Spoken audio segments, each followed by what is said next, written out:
আসসালামু আলাইকুম, welcome back to my channel. আজকে আমি তৈরি করে দেখাবো কাঁচামরিচের ভর্তা।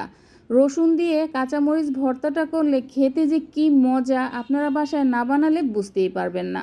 আর যারা বানিয়ে খেয়েছেন তারা তো জানেনই, আর যারা এখনও কাঁচামরিচ ভর্তাটা খাননি তারা অবশ্যই ট্রাই করে দেখবেন। এই কাঁচামরিচ ভর্তাটা সেদ্ধ সবজির সাথে অথবা গরম ভাতের সাথে খেতে কিন্তু অসাধারণ লাগবে। আশা করি আমার আজকের রেসিপিটাও আপনাদের কাছে ভালো লাগবে।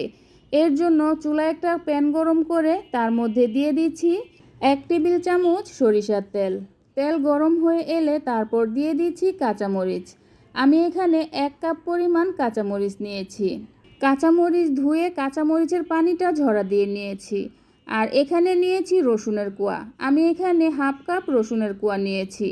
একইভাবে আমি রসুনের কোয়াগুলো খুব ভালো করে ধুয়ে রসুনের কোয়ার পানিটা ঝরা দিয়ে নিয়েছি। এখন আমি এইভাবে করেই নেড়ে চেড়ে 2 থেকে 3 মিনিটের মতো ভেজে নেব। বেশি ভাজতে হবে না, 2 থেকে 3 মিনিটের মতো ভেজে নিলেই হবে। এখন আমি ভর্তাটা কিভাবে বানাবো আপনারা দেখেই বুঝে নিতে পারবেন। আমার মুখে বলার প্রয়োজন নেই, আপনাদেরকে আমি একটা গল্প শোনাই। কারণ এই কাঁচামরিচ ভর্তাটা দেখলেই আমার একটা কথাই মনে পড়ে, সেটা হচ্ছে আমি যখন সাতক্ষীরাতে প্রথম যাই তখন আমি ওই দেশের রান্নাগুলা খেতে পারতাম না। তখন আমাকে আমাদের বাসায় যে কাজ করতো কালুর মা, উনি আমাকে প্রথমে এই কাঁচামরিচ ভর্তাটা বানিয়ে দিয়েছে।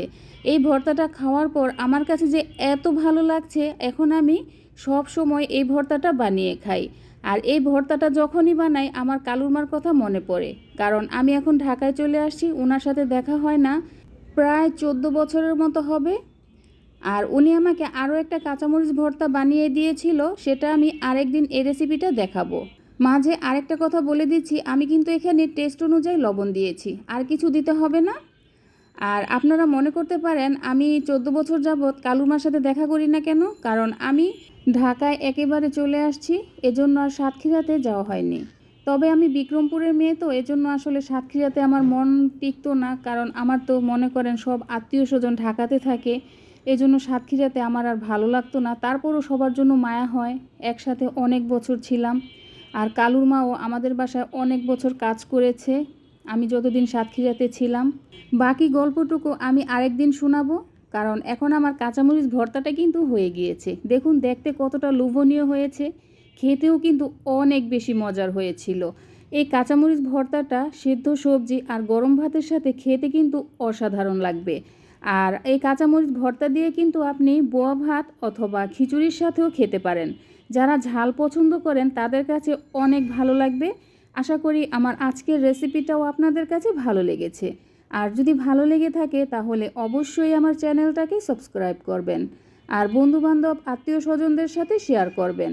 আবার আসবো নতুন কোনো রেসিপি নিয়ে, তাহলে এ পর্যন্তই। আল্লাহ হাফেজ।